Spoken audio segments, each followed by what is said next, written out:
And welcome inside the Backstage Pass. It is a brand new week of shows, of course, and definitely looking forward to a little time off coming up next week. Happy early Thanksgiving to everybody out there, and good time of year to be with the families. And in my case, get a good 9 or 10 days off for what's actually called vacation. I have not known what that's about for the past few weeks, but looking forward to that next week.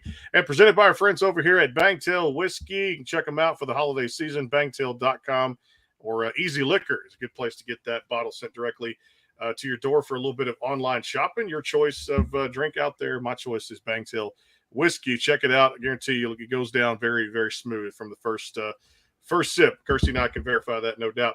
Back here with Kirsty Krause. It is the Backstage Pass live on the YouTube channel and, of course, at the Sports Guys podcast.com. And speaking of a guy out there, he's doing some big things in Nashville, and you can check it out. The new single is One of Us that came out at the end of September. Nashville recording artist Matt Stell here on the show. Matt, how you doing? Man, I'm doing great. Nice to see y'all.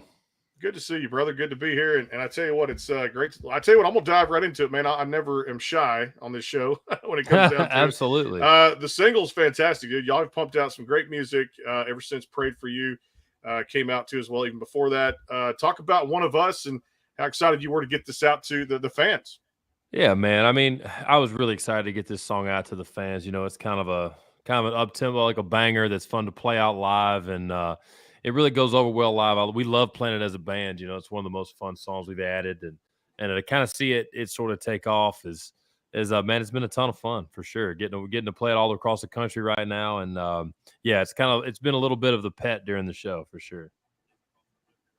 I love it. So, Matt, being from Arkansas, was there any particular artist that you grew up where you were like, I can do that? They're from Arkansas and they're doing it. This is my like shining star, like someone that kind of kicked it off for you.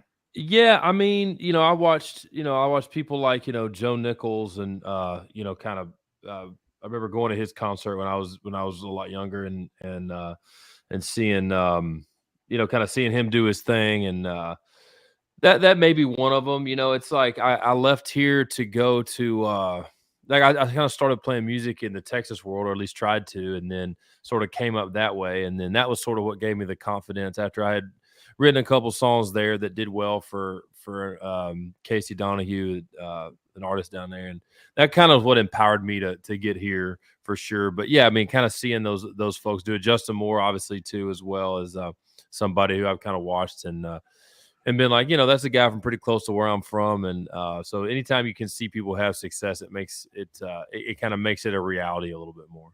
Have you got to meet either of them yet?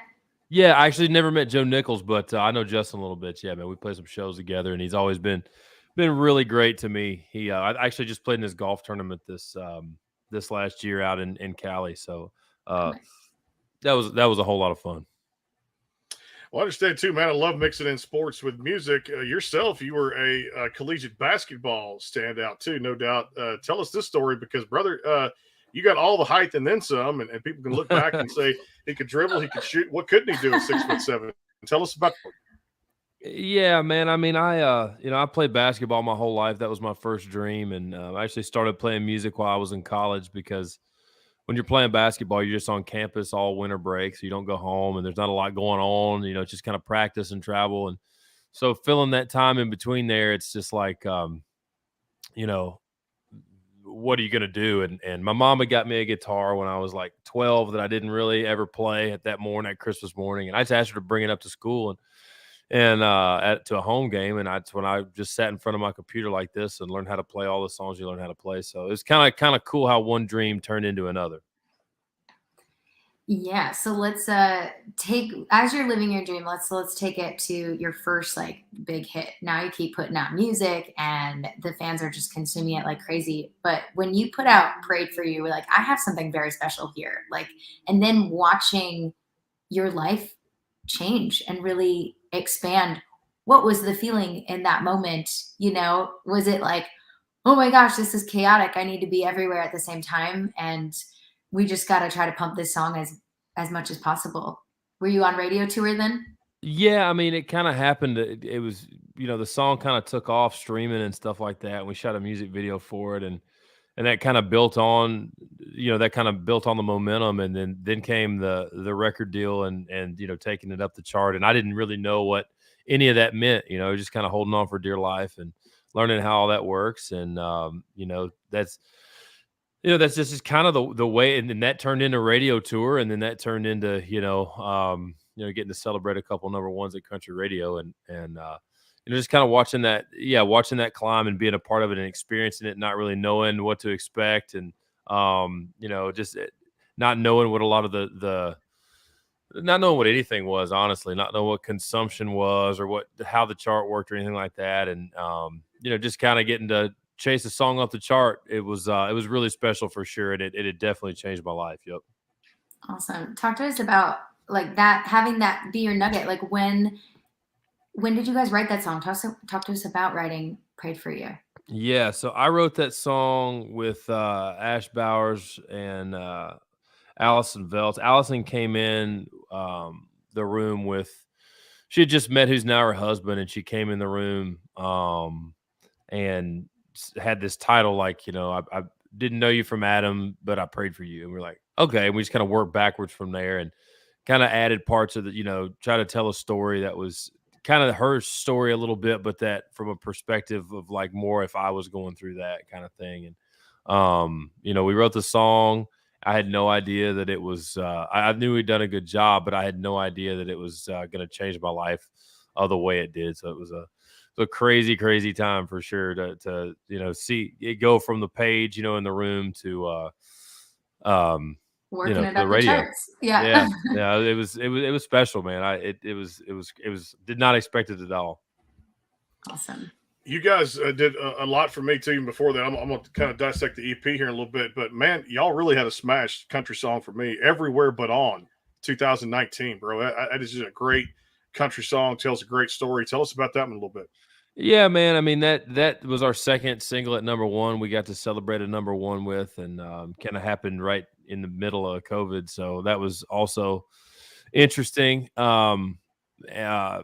That's one of my favorite songs that I've ever written, and I wrote that with my buddy Paul Sykes and Lance Miller, and we wrote that song. Paul had that. We were tossing around titles, and Paul said, "I've moved everywhere but on." I was like, "Oh, yeah, that's dope. Let's write that." So we hopped in and wrote that, and I don't think it took us very long. It took us probably 45 minutes or an hour, and got that song written, and it turned out to be. I had no idea. I knew it was. I knew we written a cool song, and it turned out to be, our next radio single, and getting to ring the bell. Paul's one of my best buddies, so getting to ring the bell with him, that also makes it really special.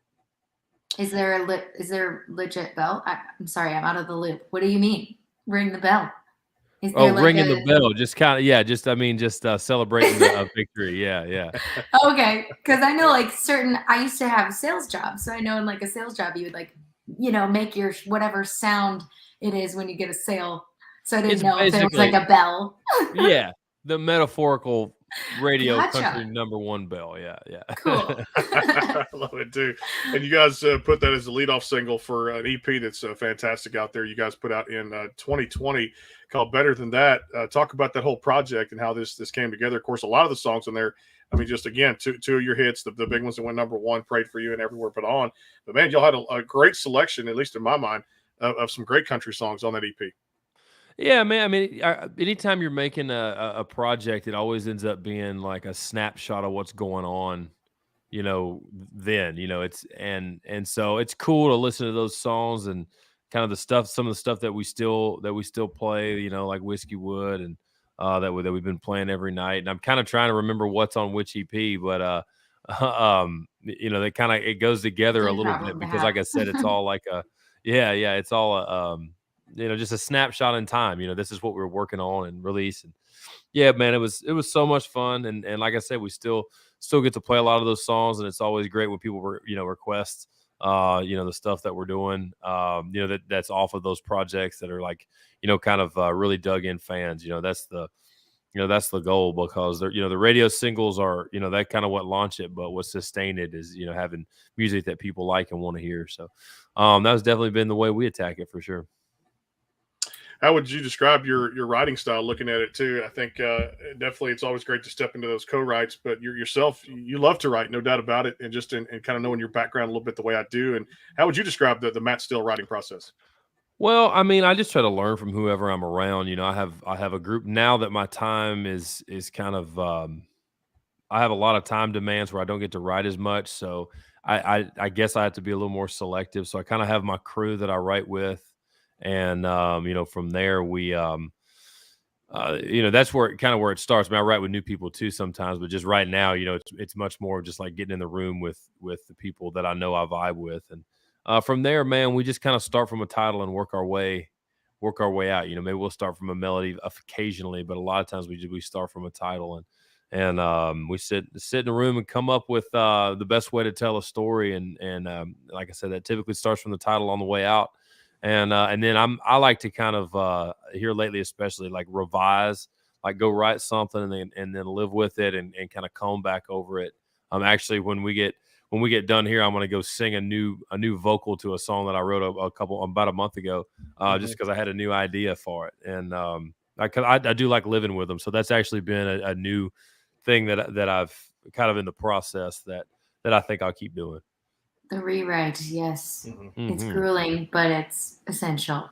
So you were Exactly. touching a little bit on, your live show. Talk to us about some upcoming tours now that we are doing that again. And what is your set opener when you go on tour? Absolutely. Well, our set opener is boyfriend season right now. We like to kick it off. Like I got a lot of rock and roll songs about heartbreak, and that's kind of my favorite kind of country music. You know, is stuff that sounds good in a ballroom um and sounds good at a concert. And you know, I like not necessarily heartbreak songs, but like heavier songs. You know, typically, even though "Prayed for You" and "Man Made" are not that, a lot of the other stuff is, and that's just kind of what we do. And right now, we're in the middle, kind of getting close to the home stretch of the Man Made tour. Right now, we last weekend we had rescheduled because of the hurricane down in Florida, but actually Oh, leave yeah. out at 5 tomorrow morning to go to New York. We start up there and then we work our way back, sort of back this way. We're kind of in the Northeast and Midwest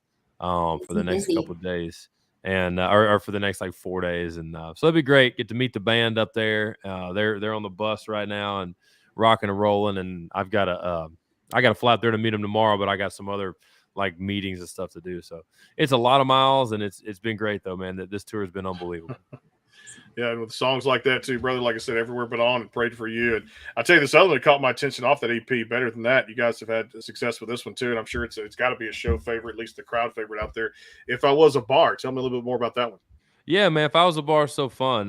You know, that's definitely something we get after. You know, we sometimes we throw beer out in the crowd with that one, man. It's yeah. It's definitely a bar room kind of hellraiser that usually goes over pretty well with the crowd. So, man, you know, that's just part of our live show that we just kind of that's how we attack it, and yeah, that's definitely a high point in terms of energy for sure.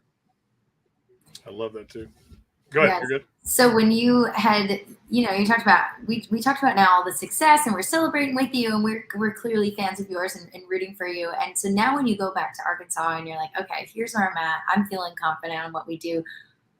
What's it like to be able to go back and see some of your OGs, see your family? I mean, who's out there like rooting for you and being like, I remember Yeah, way man. I back. mean, yeah. I've got some friends from high school back around home that I still keep in touch with. Some of my good That's friends, and awesome. we've kind of been friends. They've seen me all the way through. Like, you know, now where we've lucky enough to enjoy some success to before. You know, when I was, really grinding it out in a van and trailer and playing anywhere that I could, and it was some of the best, most fun days. But it was also, it was hard, and it was. It's hard now, but then it was just a different kind of hard then. And so they've been and seen it kind of grow. So all that's been pretty all that's been pretty special. And especially getting to share it with friends and family, that's kind of that's one of the biggest parts of it. So yeah, I love getting back around the house and catching up with them and vice versa. I love it too. Did you get to watch? Of course, I know our Texas boy did good down here with Cody Johnson, "Till You Can't," which was the single of the year at those CMA awards last week. Did you get to kind of catch some of the action at the CMAs? I did. Two of my good writing buddies, Matt Rogers and Ben Stennis, wrote that song. So Mm-hmm. it was a big win. We celebrated that. I actually went over to Cody's after party here in Nashville after after we got done, but I actually ended up not seeing him because I had to get out before he got back. But it was incredible. He did such a great job on the award show. He sounded great, and I mean, I think he's definitely getting his due. Now as one of the true members of country music, and he's been doing a great job for a while now. So that's always fun, and I'm a fan as well. I actually have a song on that record that he cut, so I was excited about that. That's awesome. I love that, man. Like I said, anything you touch turns to gold, no doubt about it. It's the Matt Stell here on the Backstage Pass. We'll take a quick time out, get a word in for our sponsor, Bangtail Whiskey. Check them out on the Easy Liquor app and get that bottle sent directly to your door. More with Matt Stell here. It is the Backstage Pass live on the YouTube channel and at the Sports Guys podcast.com. Yeah, we'll do a little sports talk with Matt, maybe get some NBA talk toward the end of it. We'll find out. See where it takes us here. Hang tight. More to come here on the Backstage Pass. Hang tight. The Bangtail pour is comprised of a sweet corn mash base. The front has a subtle sweetness and not too sharp. It has notes of a medium char or white oak for a smoky flavor in the middle, and the tail has a super smooth and warm finish. Go behind the scenes with some of the biggest artists in music today with the Backstage Pass, powered by the SportsGuysPodcast.com. Join Brandon Morrill and his co-host Kirsty Krause as they talk to rising stars and legends about their music careers. Listen to their latest tracks and learn fun facts about the men and women behind the music you love. And be sure to tune into the Backstage Pass Monday through Friday from 3:30 to 6:30, powered by the SportsGuysPodcast.com. And welcome into the Backstage Pass. And back here on the show again, Nashville recording artist Matt Stell joining us here on the program. Some great shows coming up the rest of this week. And, of course, Kimberly Kelly is going to drop by this week, and Noah Thompson the week after Thanksgiving here. Back here with Kirsty Krause on the show. Yours truly. We're talking a lot about Better Than That and, of course, the tour and everything that's Matt Stell related out there. Hey, I want to go back to one on that EP, Matt, that's really, really good out there, too, and definitely toward the end of the album. Sadie is one of my favorite songs off of that particular record. Give us all the lowdown on that one.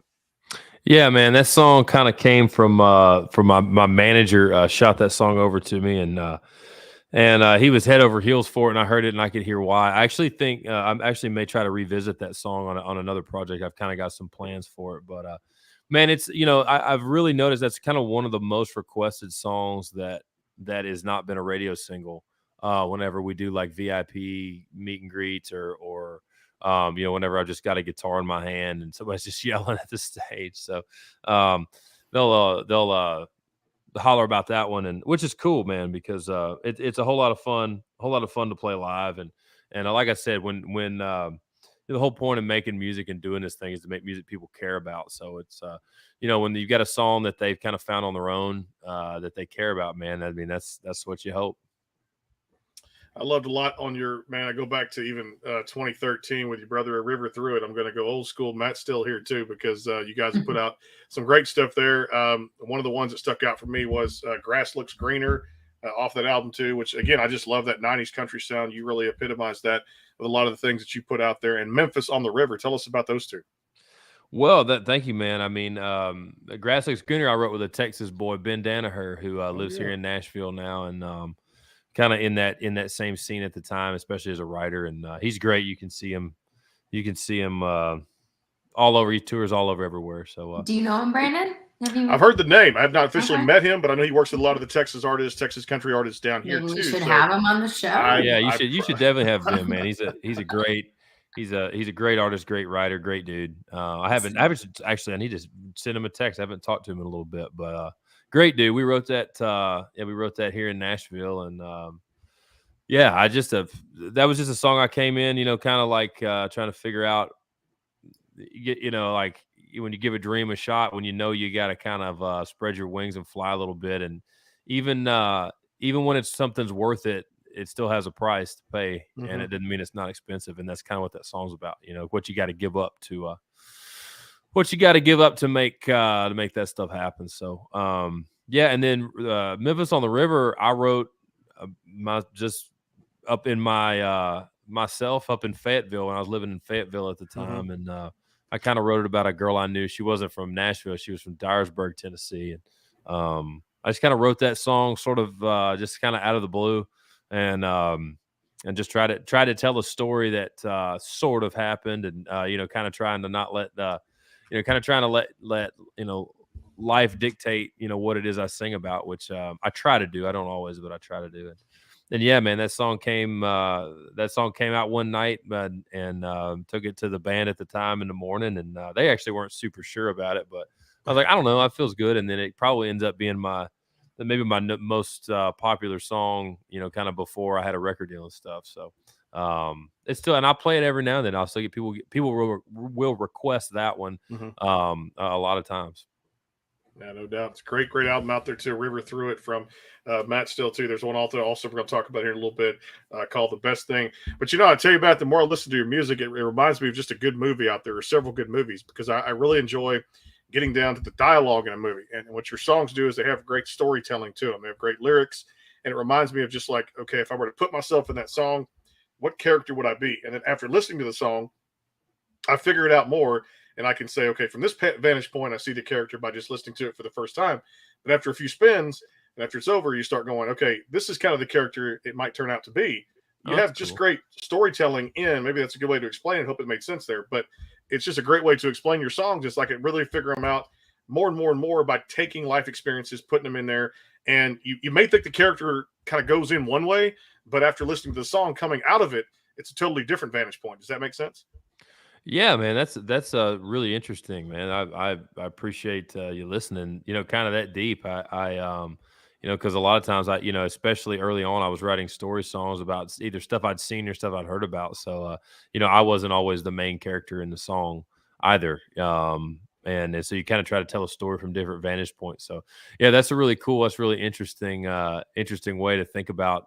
How to listen to music, and especially those kind of songs that kind of lend it to it. It's like you kind of end up taking the position of the singer a lot of times, but really other people in the song or other characters in the song you can more identify with, and so that's really interesting. Yeah, that's the way I look at it there too. Go ahead, what you got? So we touched a lot on the music. I think this is, as far as a sports standpoint, this is where I'm going to come in on this part. You mentioned golf. Is that something that you've always done? Is that something you picked up because that's a great time for you guys to relax outside of, music and bond with your peers? How long has golf been around for you? Yeah, I mean, I've been playing golf. I picked up golf after college, so I've been playing a little while. I wish I would have played, longer earlier, because I want to be better than I am. But it's my favorite thing that I do, probably besides writing songs and playing them live. It's what I want to do, is be on a golf course. So how are we number wise? Like what handicap? I'm a 10.2 right now, handicap. So I was hoping to be in single digits before the end of the year, but I don't think it's going to happen this year. But we'll check in later. Absolutely. We're grinding away though. I'm way over the 10. I hadn't played in 2 years, since a couple of Christmases ago, so I'm in that 12 to 13 range, which is not very good. But I think I tried golf once, so there you go. You haven't played? You've not played? One time I tried it. Yeah. So let me propose something to you. When we get back to CRS in 2023, if it's not as cold as last time we were there and raining all the time, is there a course near where we just gotta go play? The Cohen. What is that place called? That's attached to the Cohen up on top in Nashville. Oh, the Top Golf. Yeah. The Top Golf. Okay, we can do that. Yeah. I'm really down though. That downtown. Yeah, Top Golf for sure. That's a good place to kind of, because then you can kind of just chill. It's low pressure, low stakes. You can just kind of play or not play and have fun either way. So, no matter what weather. So it's actually covered there too. Okay, so that's my sports questions. Brandon, you can take over. We'll take it from there. Matt, football, basketball, baseball, whether it be pro or college. I mean, I know, of course, the Razorbacks is one thing there, Fayetteville. Anybody else that you're out there that people may not know you root for?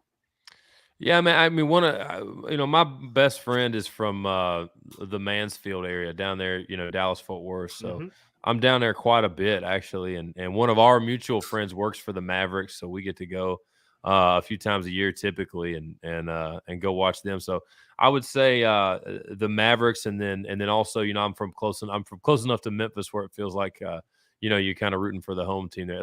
Like Memphis is close enough where I live now and where I'm from that it's blacked out in both places from League Pass. So that means it's my home team. So I root for both of those teams. I love NBA basketball. Like, it's just basketball at such a high level, and college basketball as well, but mainly the blue bloods when they have, really high end draft picks. And then of course my Arkansas Razorbacks. So around tournament time, I'm excited about all that. And then, of course, college football is the same thing with the Hogs, man. I've dyed in the wool. And even college baseball, we've had good teams for a long time. So those are my teams in college. And then, as far as pro sports, the Titans are right here, and we do a fair amount of betting on sports. So on football especially. So that means I'm usually glued to a TV watching Red Zone every Sunday that I'm not traveling. So I look forward to Red Zone every Sunday.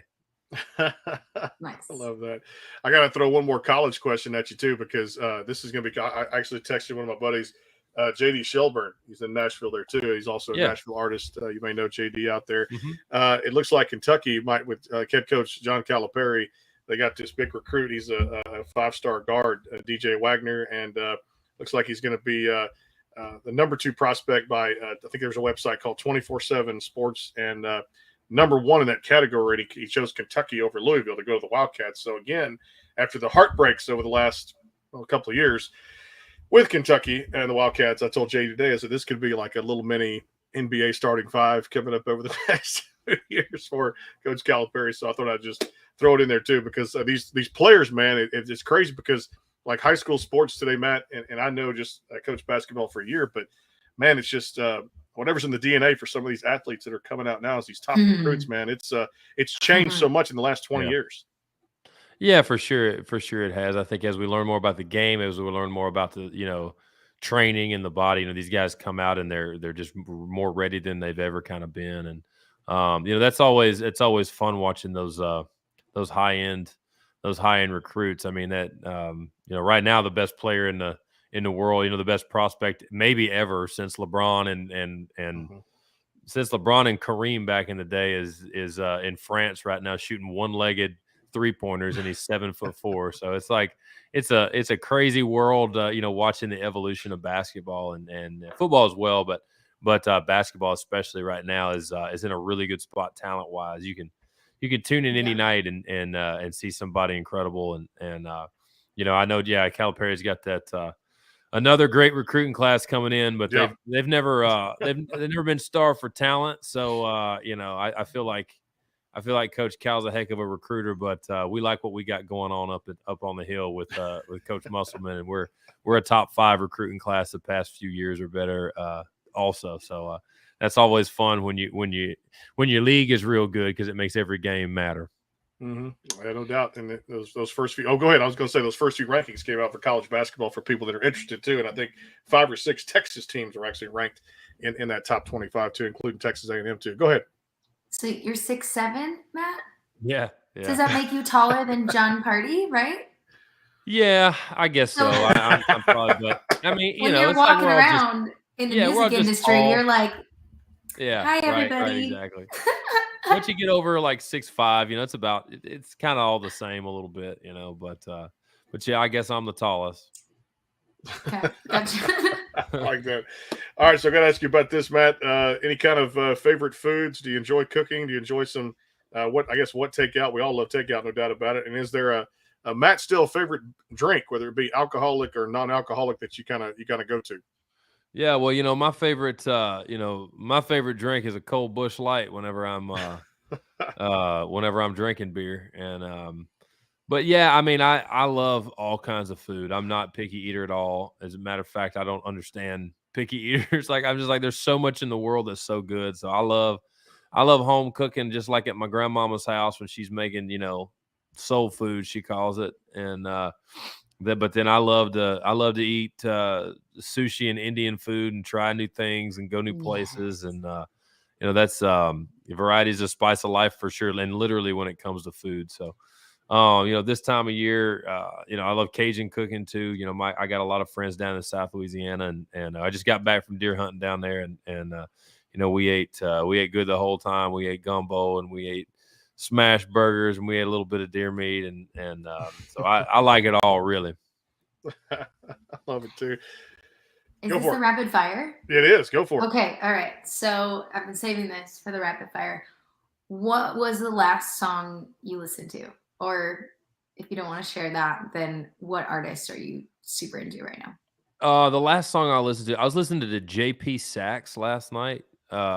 He's got a song called was it like Still Just a Little Bit Yours or something, or a Little Bit Yours, I think it's called. And I just, man, I love that kind of like that heartache kind of music. And man, he is, it's not country, but it could be if it's just so well written. And so I was digging into that. I really like that. And then I was listening to a lot of Hardy's, like that new Mockingbird and Crow record that's going to come out. There's 3 or 4 songs that are already out. And I was listening to that the other day, and I'm a big fan there as well. So I listen to all kind of stuff all the time.